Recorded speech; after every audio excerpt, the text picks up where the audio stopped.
Hello, I'm Dee, a 60-year-old woman. My husband passed away about 5 years ago, but I continue to work. I'm a mother of five, and four of my children live in different states across the country, each with their own families. I feel incredibly blessed to have such a large and loving family. Jack, one of my kids, still resides in our hometown. He met his wife, Riley, at the local community college, and they got married soon after. I liked Riley, but I believed that my opinion didn't matter as long as Jack was happy. They pursued further education in their respective fields and eventually secured good jobs. When they decided to start a family, I was thrilled to have another grandchild, Jason. However, Riley was peculiar about my interactions with Jason, specifying when and how long I could visit. While this was understandable during the first year, it remained odd even when Jason turned 6. I respected their family dynamics, but over the years, limited interaction prevented me from forming a strong bond with Jason. Despite the distance, I made an effort to connect through our shared love for books.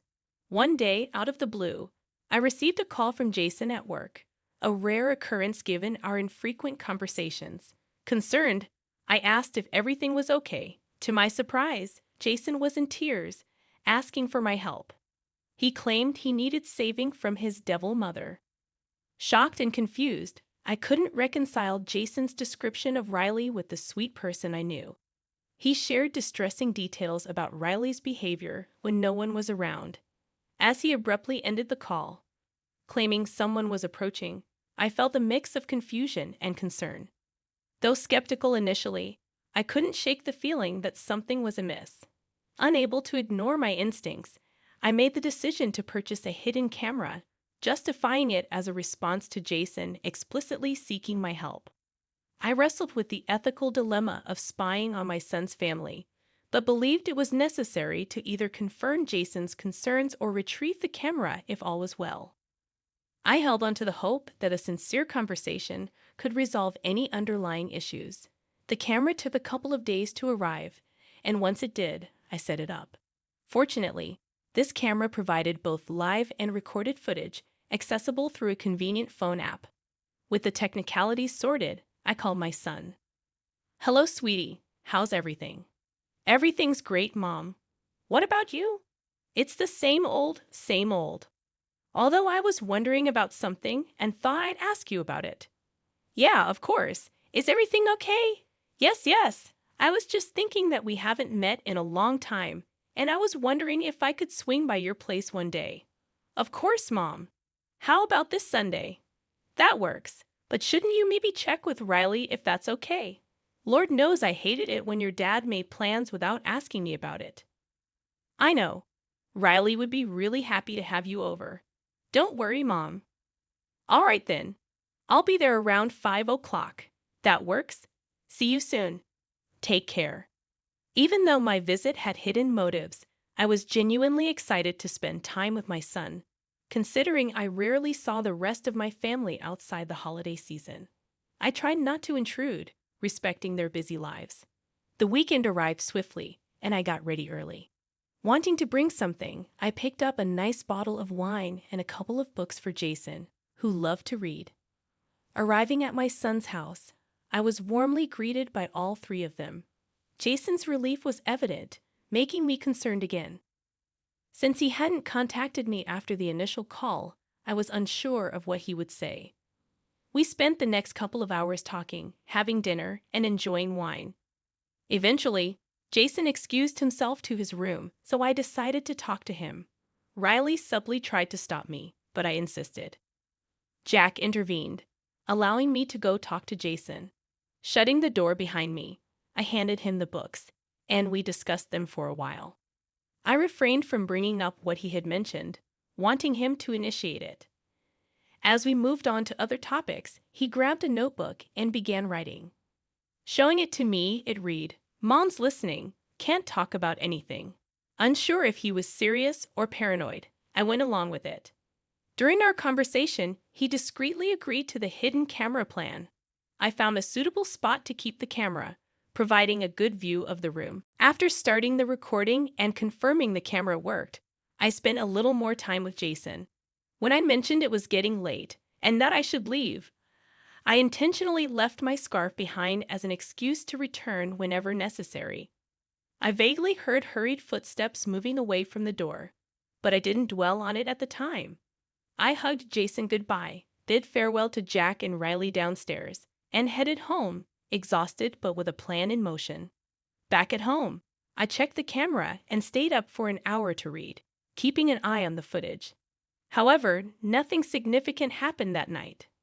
I repeated the process the next morning, observing the footage after Jason returned from school. Again, nothing alarming occurred, and doubts about Jason's claims crept in.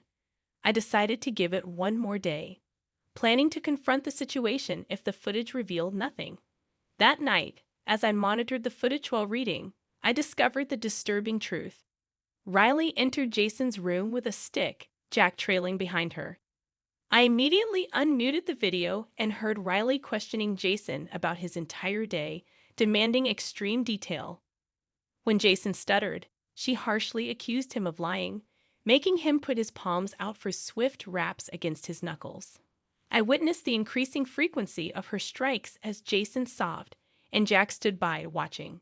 Disgusted and disappointed, I couldn't comprehend why Jack allowed his son to endure such unnecessary punishment.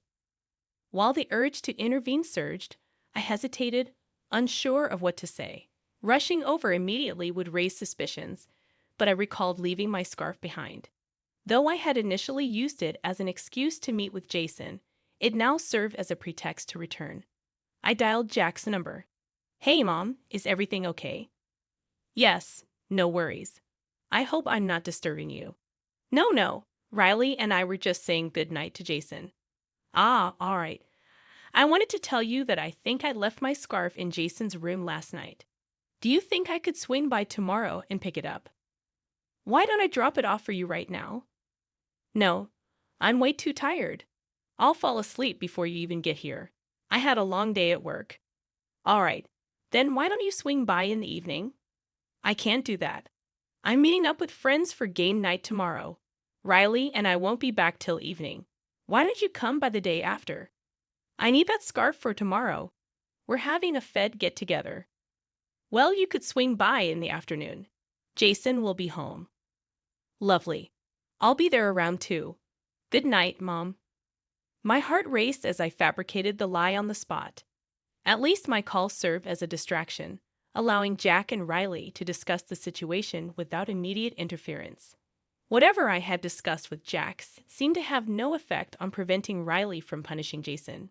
Before leaving Jason's room, Riley announced that he wouldn't receive any meals until dinner the next day. Appalled by this harsh decision, I wished I could dismiss it as an empty threat. But the reality was evident from the footage. Riley and Jack were likely to follow through. The following day, I took a day off from work, mentally preparing for the difficult conversation I knew I needed to have with Jason. Despite my assumption that he wouldn't want to continue living in such conditions, I felt it was essential to hear it from him before taking any action. Before heading to Jack's place, I ensured to pick up food for both of us. Upon arrival, Jason appeared on the verge of collapse, weakened and lethargic from the imposed hunger. I hastily provided him with his meal, watching as he devoured it. Seeing his suffering, my heart went out to him, and I was determined to make things better. After he finished eating, I spoke with him. "Did you see everything that happened?" "Yes, darling, and I'm so sorry for laughing at you earlier. I had no idea." "No, it's okay. I know Mom seems like the nicest person, but has she always been this way? The beatings only started recently, but the starving has been going on for a while. I just need to get a clearer understanding. Could you tell me why Jack isn't doing anything?" "He's too scared of Mom. He just follows her everywhere and listens to everything she says. Everything she wants, she gets." "Oh, honey, I'm so sorry that you've been dealing with this for a while. But I am curious. Why didn't you eat anything at school?" "Mom didn't send me to school on days that she doesn't let me eat. I stay home. Mom measures how much of each food is there in the house, and if it's even 1 gram off when she gets back, I get punished. So she's starving you and jeopardizing your education. I'm definitely going to do my best to help you out, okay? I need you to tell me right now if you would like to come live with me.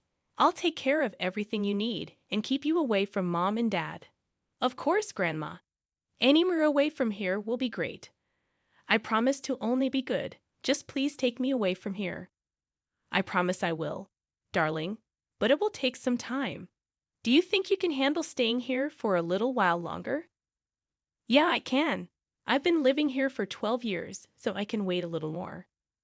Carefully cleaning up and leaving no trace of the food, I ensured Riley wouldn't make things worse for Jason. After helping him clean up, I checked and double-checked to leave the place exactly as it had been. Upon returning home, I called Jack to let him know I had retrieved my scarf and thanked him for his cooperation. Next, I reached out to a friend specializing in family law.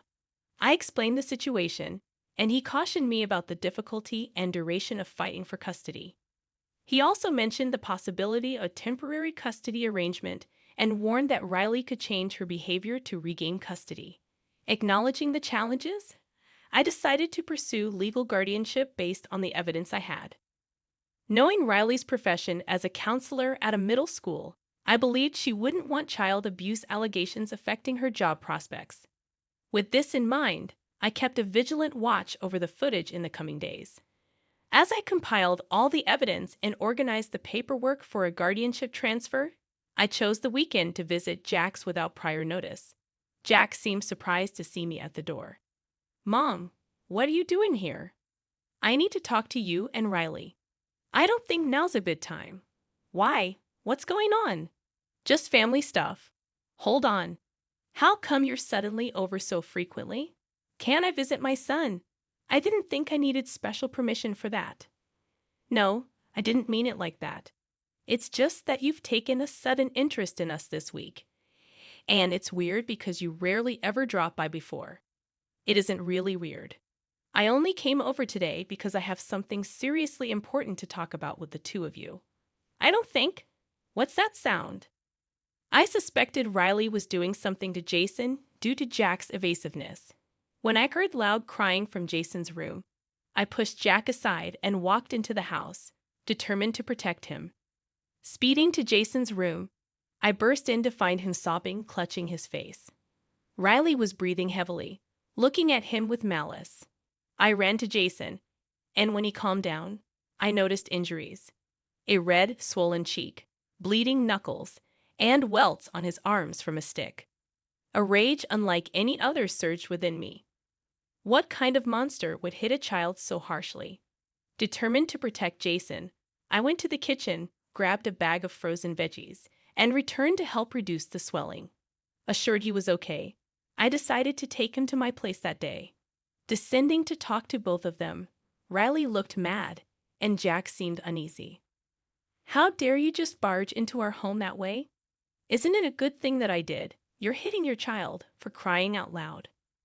What I do in my family is none of your business. Your child is my grandson, and he is a part of my family too. You're hurting him, and I can't let that go on. He may be your grandson, but you don't live with him.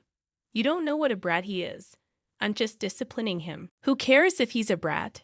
He's a child, and there are so many other ways to discipline a child other than hitting them. I mean, you of all people should know this. I don't believe in any of that gentle parenting crap. Leave me and my family alone. You got it. I'm afraid I can't do that. What do you mean? I handed Riley the papers needed to sign for the transfer of guardianship. They both stared at the papers in utter confusion. What do you mean by proof? I set up a hidden camera in Jason's room last week, and I have all the proof I need. Neither of your jobs will appreciate what you guys do, especially yours, Riley. If you want to have any income at all, I suggest that you sign the papers. You were spying on us. That's a gross violation of our privacy. I was only acting on information that I had. I needed to make sure Jason was doing all right. Mom, don't do this to us. Give us another chance. I'll make sure it doesn't happen again. I don't want to hear any of it. I'm very disappointed in you, Jack. I raised you to be better than this. I'm taking Jason with me, and I expect the papers to be signed. If you don't, you know what will happen. I knew neither of them wanted to play with that kind of risk, so they didn't put up a fight when Jason and I walked out. I took Jason to get dinner and ice cream, trying my best to comfort him. In the weeks that followed, I gained legal guardianship of Jason. Riley and Jack cited plans to move to a different state and not wanting to disrupt Jason's education as reasons for transferring guardianship. They did end up moving, bringing relief. Jason is doing much better now, happier knowing he won't run into his parents for a long while. He's one of the kindest kids, thanking me every day. I intend to keep my promise to always protect him. Thank you for listening.